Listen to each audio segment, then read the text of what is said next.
Educational assessment is the measurement and documentation of student knowledge and skills. Educational assessment includes three main kinds of assessment. First, initial assessment, or pre-assessments. Pre-assessments are done before any learning task takes place to identify a learner's prerequisite knowledge on a topic. As a teacher, this helps you identify any students who will likely need extra support or extension of learning. Results from pre-assessments also allow you to show measured growth in learning when compared to post-assessments because it serves as a baseline measurement. Formative assessment is the second type of assessment. These are any observable or measurable tasks or activities completed by the student during the instructional unit. Formative assessments help you track student progress towards learning goals. These assessments help the teacher identify when he or she needs to reteach or provide accommodations to promote student growth and learning. Summative assessments are the assessments conducted at the end of an instructional unit. Sometimes these are called post-assessments. Summative assessments align to the learning objectives of your unit and provide evidence of student mastery. Summative assessments are also used to assign the student a grade or a credential for completing the learning content. Let's look at the handout titled Designing Blended and Online Assessment Taxonomy.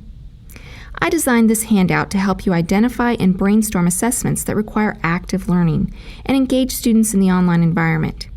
You can add to or revise this taxonomy by categorizing the assessments you use in your own classroom. In the left column, you'll see that I use the Taxonomy for Teaching, Learning, and Assessment from 2001, which builds on Bloom's taxonomy.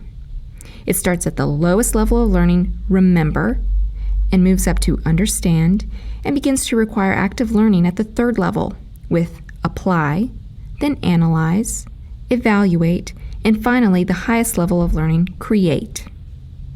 The second column provides you with a list of assessment activity ideas. What you want to consider is, how are students going to show me what they know and what they can do? These activities or projects are the things that students are going to do to demonstrate to you their knowledge and skills. The far right column is your grading and feedback criteria. Remember, your assessment is not completely designed until you know how you'll judge the quality of student work. Let's begin with remember, the lowest level of learning. Some of the tasks that you can ask students to complete include multiple choice, fill in the blank, or matching questions. Many of these assessments can be automatically graded using the computer because there is a clear, correct answer. Other types of assessments might include timed recall, such as multiplication facts, spelling words, or recitation of a speech and note-taking. However, knowing how you'll measure the quality of student work requires you to identify the criteria you'll use to judge it.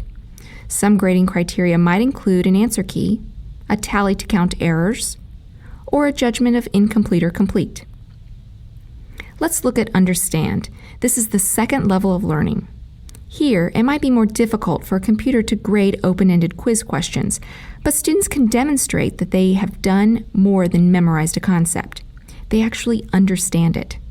Perhaps students complete a discussion forum or a report where you've asked them to respond to prompts such as summarize the text, or put into your own words, or how did this character solve his problem, or describe the context and setting of the story. To grade these sorts of responses, you need to be able to plan how you'll measure student success. Will you use a checklist, answer key, or possibly a list of acceptable answers? Let's look at the level apply. Here, students begin to start using higher-level thinking processes.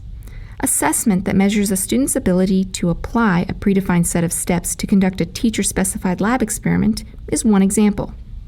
Or the student using a given set of materials to recreate a piece of artwork is another example.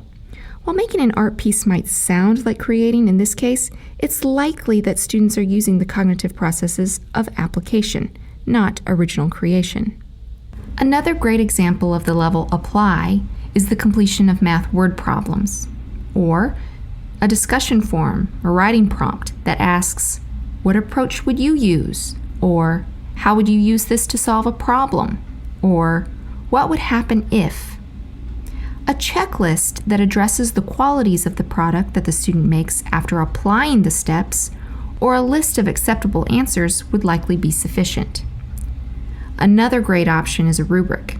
If you're new to K-12 education, you may not be familiar with rubrics.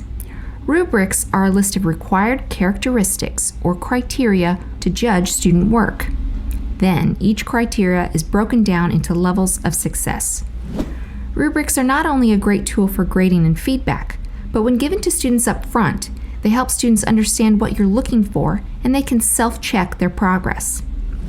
For more about rubrics, visit RubyStar at rubystar.teachers.org. Now, let's look at Analyze. Some assessments for the level Analyze might include student drawings of a concept map or diagram. Perhaps students are creating a classification journal of leaves or insects. Discussion forums and paper prompts that address Analyze might include, what conclusions can you draw from? Or, what is the theme of this play? When assessing these types of activities, you may use a list of acceptable answers, or it might be easier to use a list of unacceptable answers, because exact right answers become less common at this level of learning. Of course, once again, a rubric might be the best way to judge the quality of student work at this level of learning. Next, let's look at Evaluate. Some assessments that you might use in your online or blended classroom include self-evaluations. Let students check their own progress or the progress of a peer. You might ask students to critique a film or a message in the media. Perhaps they're selecting their own resources for a project and rationalizing their selections.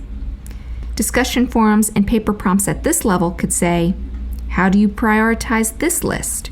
Or, what is your opinion of? Or, do you agree with?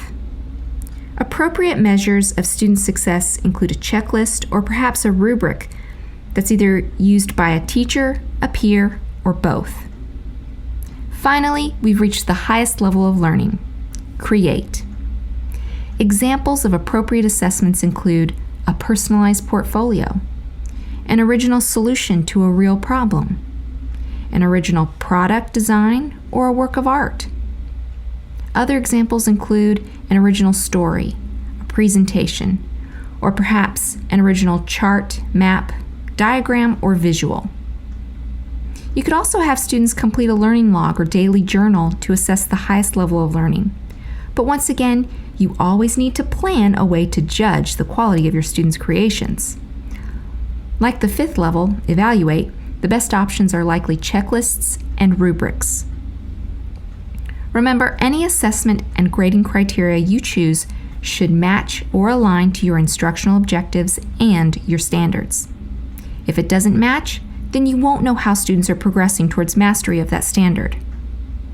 Online and blended classrooms are not limited to multiple-choice computer-graded assessments. Video and web cameras make the assessment possibilities endless, much like the face-to-face classroom. Assessments in the blended and online classroom range from simple multiple-choice quizzes all the way to the creation of original works. Blended and online learning become more engaging, active, and effective when you push your students to the 3 or 4 highest levels of learning: apply, analyze, evaluate, and create, much like we do in the last 3 modules of this course.